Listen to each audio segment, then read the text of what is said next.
बिस्मिल्लाहिर्रहमानिर्रहीम, अस्सलाम वालेकुम। किचन विद पाक फौज में हम आपको खुश आमदीद कहते हैं। तो कैसे हैं आप सब? मैं आप सबकी दुआ से अल्लाह ताला के फजल करम से खैर खैरियत से हूँ। रेसिपी बनाने से पहले वही छोटी सी रिक्वेस्ट, चैनल पर नए चैनल को सब्सक्राइब करके रेसिपी को पूरा देखा करें, बनाया करें।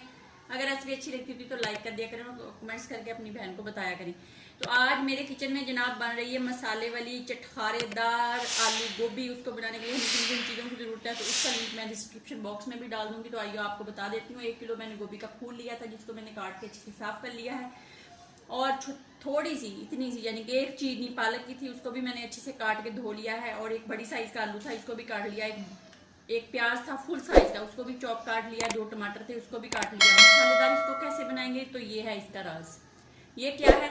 ये मेरे पास थी जनाब 7 सब्ज मिर्चें थी, 1 इंच का बड़ा टुकड़ा अदरक का था और इतना ज्यादा सारा लहसन था, यानी कि एक बूटी जो पूरी वो हम छील लेते हैं वो वाली, क्योंकि ये गोभी है, इसमें अदरक और लहसन ज्यादा जाता है। और इसमें जनाब नमक है, सूखा धनिया है, गरम मसाला है और चाट मसाला है। ये सारी चीजें मैंने कूंडे में डाल के अच्छे से पीस ली। ये है इसका राग। और 1 कप कुकिंग ऑयल का रेडी मैंने देचकी में डाल लिया। तो आइए बनाना स्टार्ट करते हैं और आपको बताते हैं। अब ऑयल गर्म हो गया, इसमें डालते हैं प्याज। प्याजों को अच्छे से हम कर लेते हैं डार्क लाइट पिंक सा, और करके फिर हम बताते हैं इसके अंदर क्या डालना।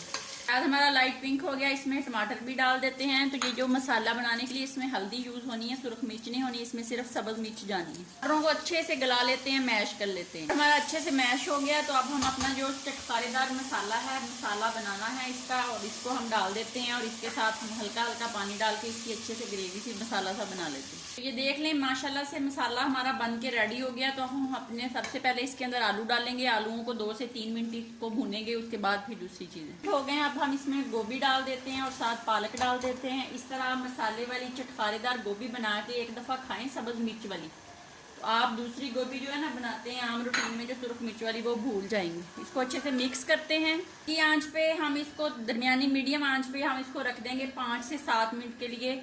यानी कि फुल इसको ढांपना नहीं है, थोड़ा सा इसका यानी कि स्पेस रखनी है, ताकि गोभी हमारी जो है ना वो पप्पा ना बन जाए। हमने पप्पा नहीं खाना, गोभी को थोड़ा थोड़ा यानी कि खड़ा होना चाहिए। इसमें पानी नहीं डालेंगे, ये अपने ही पानी में सब्जी पकेगी। तो ये पक जाए फिर मिलते हैं। 7 मिनट हो गए, आइए चेक कर लेते हैं। बिस्मिल्लाहिर्रहमानिर्रहीम। तो ये देख लें जनाब, गोभी हमारी पक गई है, इसने घी छोड़ दिया है। अब हम इसमें डालेंगे कसूरी मेथी, 1 चम्मच डालना है, और गरम मसाले का आधा चम्मच डालना है। तो बस 1 मिनट तक इसको हिलाते हैं, फिर डिश आउट करते हैं। आइए जनाब इसको डिश आउट कर लेते हैं। बिस्मिल्लाहिर्रहमानिर्रहीम। तो ये बहुत मज़े की चटखारेदार मसाले वाली गोभी बनती है। इस तरह बना के खाएं फिर बताना। चलें जनाब, मज़े की चटखारेदार मसाले वाली गोभी बन के रेडी है। बनाएं, खाएं, अपना बहुत ज़्यादा ख्याल रखें, खुश रहें, दुआओं में याद रखें। ज़िंदगी रही तो फिर मुलाकात होगी। तब तक के लिए इजाज़त दीजिए। अल्लाह हाफिज़।